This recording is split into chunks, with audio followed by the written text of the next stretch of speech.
karamihan, kapag sinabing pananakit sa loob ng relasyon, puro suntok at bugbog lang ang sakop ng batas.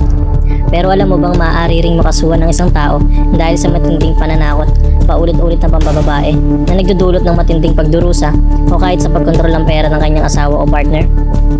Kung gusto mong malaman kung ano ang Republic Act No. 9262 o mas kilala bilang Anti-Bawsi Law, panoorin mo lang ang video na ito.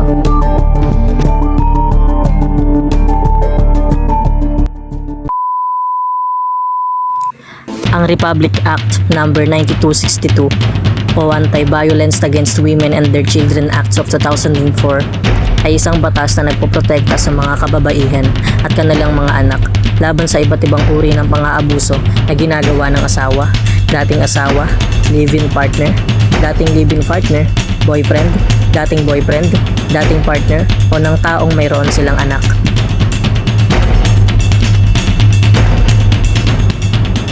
Hindi lamang pisikal na pananakit ang sakop ng batas.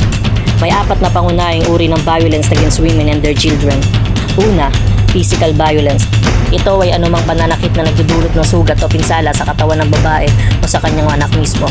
Halimbawa, paulit-ulit na sinasampal, sinisipa, sinasakal o binubugbog ang asawa tuwing nag-aaway sila.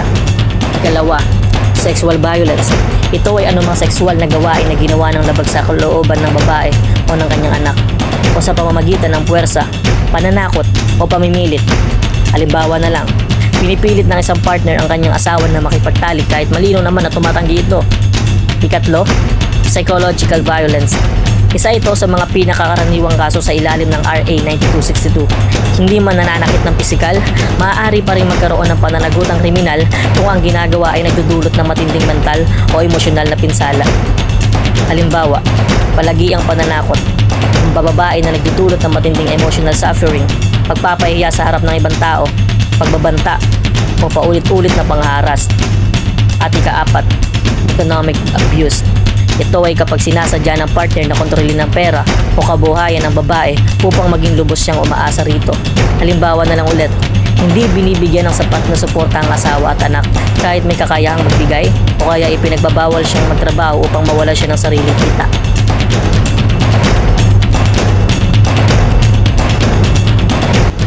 Pinoprotektahan ng batas ang babae at ang kanyang mga anak laban sa mga taong mayroon o nagkaroon ng marital, dating, sexual o parental relationship sa kanila.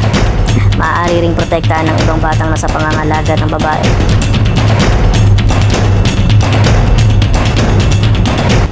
Hindi ibig sabihin na kailangan may bugbog upang magkaroon ng kasong bawsi.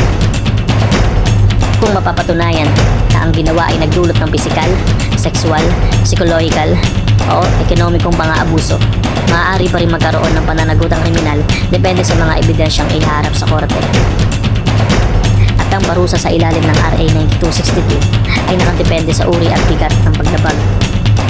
Bukod pa dito, sa pagkakakulong naman, maaaring patawan ng nagkasala ng multang mula 100,000 piso hanggang 300,000 piso at obligahin siya na sumailalim sa psychological counseling o psychiatric treatment.